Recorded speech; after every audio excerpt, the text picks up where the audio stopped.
Hey everybody, it's DJ here, and today we're going to talk about my live stage setup. What do I play live? La-di-da-di-da. Well, we're going to find out. Before we find out though, I want to take a chance to apologize. I have not been on my channel for a long time. It's been a very long time since I posted videos and whatnot. And I've just been very busy and had a lot of personal things and stages in my life I need to take care of and get fixed. And now everything's good now. So I'm trying to get this channel back up and going and be able to promote not just myself as an artist, but my band Drakon as well, which you guys will see some of that as we go on. But until then, let's get on to my live rig. Now, this stack of bullshit behind me is a combination of things. I don't use about two of them things in it. All right, I'm going to show you the amplifier that I use live right now. I run through the PV5150-2, the second generation. So that's my live setup right there. The bottom amplifier, I don't play that live. I did that one time, but it's just a practice amp that I jam through. But that 5150 PV right there, that's what I run through live and whatnot. Above it, that's just my pedal board case, and that's my bass player's guitar amp he uses to practice his bass through. But yeah, that's my rig right here. Now some people might think, well, DJ, why do you go through the second generation 5150 and not the original? I'll tell you why I like the second generation 5150. Number one, it comes down to the clean channel. The original 5150, they just don't have very good clean channels, you know? And we play a lot of clean stuff in Drakon. And I like a good clean channel anyways. So I went with the PV5152, 2 channels. I don't need 3, and I'll get to that later. But yeah, I like the PV5152. I think it's just a great amplifier. It's fucking awesome. The tone is really good. It's just something that I fell in love with. I mean, it's on my, come on, I got tattooed on me. But yeah, I love it. Now, you might ask me what my next thing is, what cabinet do I use? Well, that is currently the grill of my cabinet. My cabinet is at my guitar player's house because that's where we jam at. But I left it there. I pulled the grill off because I had to go ahead and take care of this thing. It used to be red and black. Like the whole background was red and then the Randall logo and whatnot was black. But after years of having it like that, like I'd say like 8 or 9 years. No, I'd say probably like 6 or 7 actually. That's more accurate.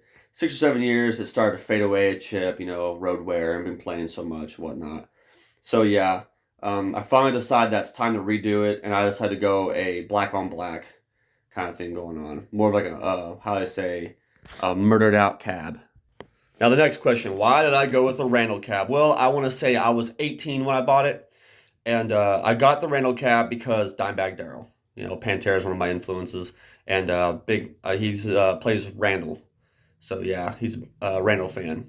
I know he went through the Randall Century 200, Randall RG, I believe he also went through, and then he had the Warhead and so on and so forth to the end of his career whenever he was playing through Crank.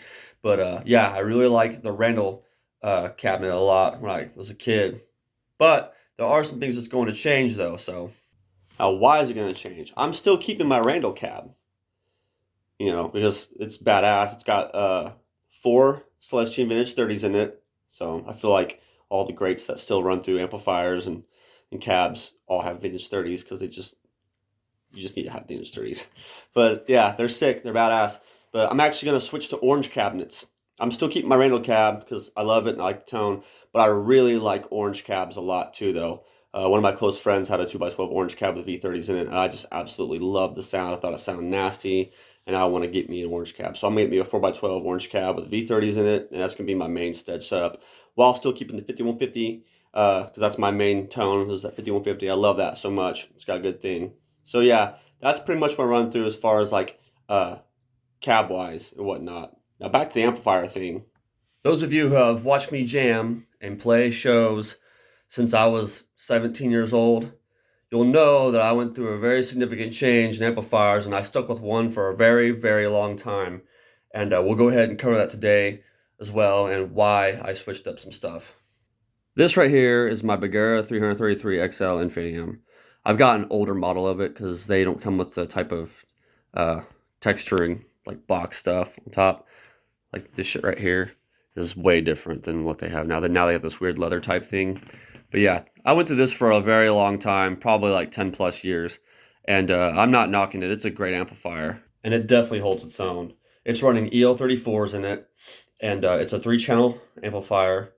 And it comes with a built-in noise gate, built-in reverb, which honestly, it really is a good amplifier. You can't really shit on it. It really is good. It's been reliable for me for a long time. It's got two inputs, a high gain, low gain. You choose whatever you want. If you push the reverb on whatever channel you're on and you go change channel, then you go back to your previous channel, you push the reverb on, the reverb will still be there. Like, it's got really fucking awesome features I wish some other amps would have. But for what it is, it's good. And it's cheaper too. You could probably get one of those new for about like $750 versus like a $2,000 EVH 5150, which, not knocking that because I want to get one of those too because those are badass, but still, not everybody just has $2,000 laying around. So it's a good budget amp, but it fucking screams when you got some V30s into it. So that's why I ran through Big Air for such a long time. I got my 5150 whenever I was like 24, I want to say. So, and I played it for like 2 hours. I got it out of pawn shop, you know. I played it for about 2 hours and then it just took a shit on me. And I was like, well, damn. And I just procrastinated, didn't get it fixed. And I played my Bagheera because I had the Bagheera already still. So I just played my Bagheera over and over and over again, and succeeded quite a bit with that thing. Like I said, it's nothing wrong with it. It's a great amplifier.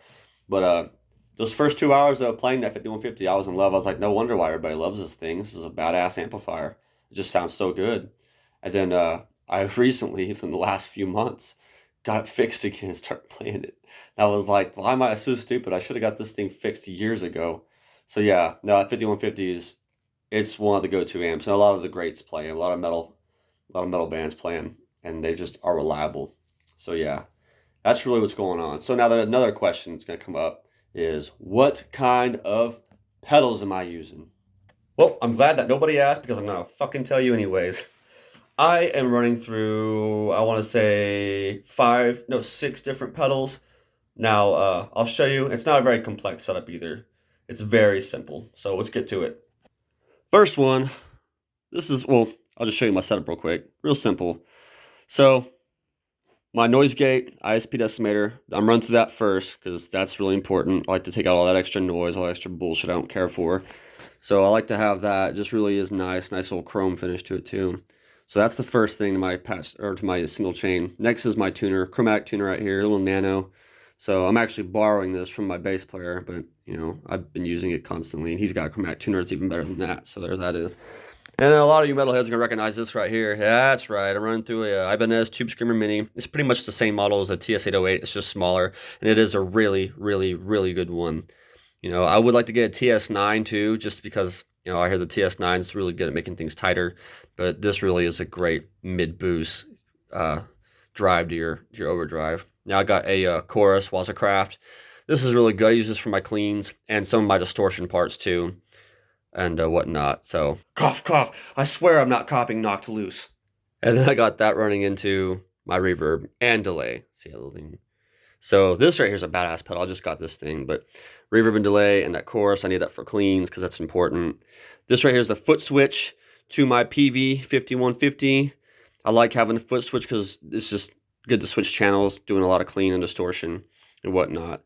And since I got a 2-channel amplifier, there's no need for me to have 3. And the reason why I don't need 3 channels is because I don't do a whole lot of leads anymore.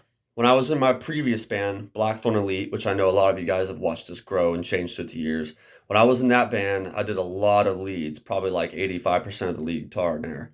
This new band I've been in, Drakon, for the last 2 years, I only play we have a lot of songs and only like 3 of them I play a solo in. Most of the time I just stay rhythm. And my guitar player, Evan, he's the one who does all the solos and whatnot.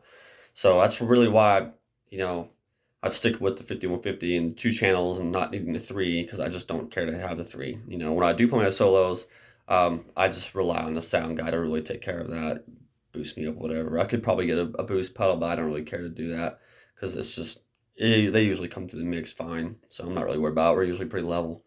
But yeah, that's really what I like about having the 2-channel and whatnot because it's just what I'm playing. So guitar-wise, we'll get on that. I'll show you what I'm running through. Nothing fancy, so. My main axe is going to be, because we play in D standard mostly, is going to be my Epiphone Carina 1958. So there's the headstock. You can check out the headstock. Epiphone. So bam, neck through, solid body.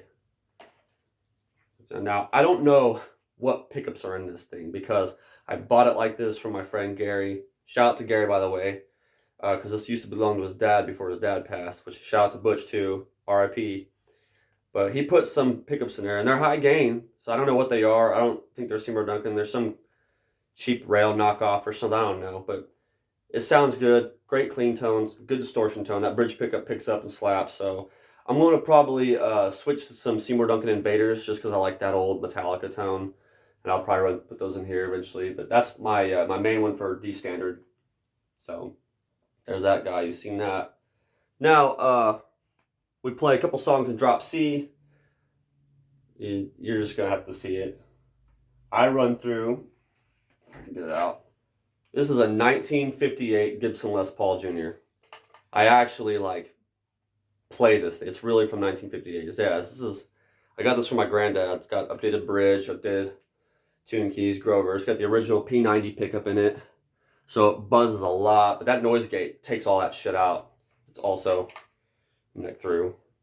Not as heavy as your regular Les Paul. It's been stripped down more, which is what I like about it. Still neck heavy, but I don't care. It's a really good guitar. I absolutely love it, adore it. So yeah, for our C songs, 1958 Gibson Les Paul Jr. So like I said, I know I'm kind of crazy, but I don't care. You see, it's worn down and whatnot. There's some worn on the paint, but it's old. But I love it. He gave it to me. He wanted to see me play it because I told him I wanted to frame it, and he was like, "Frame it, or I'd rather see you play it." And I was like, "Well, okay, fuck it," because I'm not gonna sell it. It's got sentimental value to me, so I'll keep it with me till I die.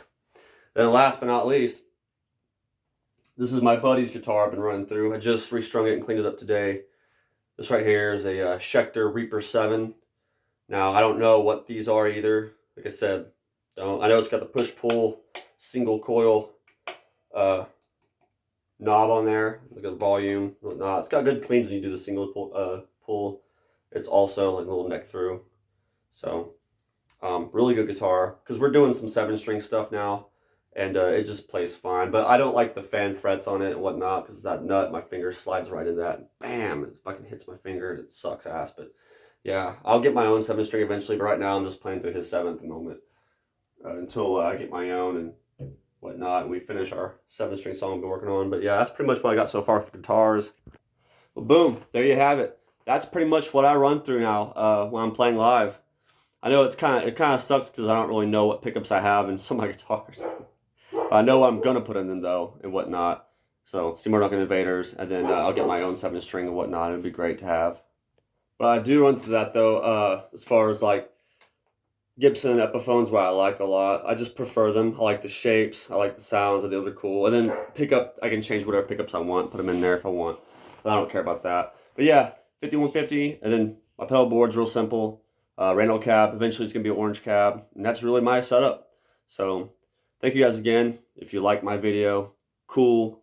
You know what I run through now. Drakon is my band, so check us out. Our next show is going to be at Apple Alley here in our hometown in Enid, Oklahoma, December 16th. It starts at 6 p.m. I believe we're headlining or co-headlining with another band, but they're from Oklahoma City, I think. They're from Oklahoma City, I don't remember. But the flyer's all over my social media. If you follow me on my other social media, then you'll see that that's all on there and whatnot, and you can check it out.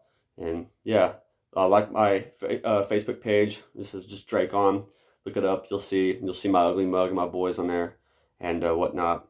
So, and you'll see updates on that and shit. But yeah, that's why I play whenever we do our shows live. And so if you're wondering how I get my tone, well, that's how I get my tone. And it'll be changing eventually, and I'll keep that updated. So, but yeah, thanks guys.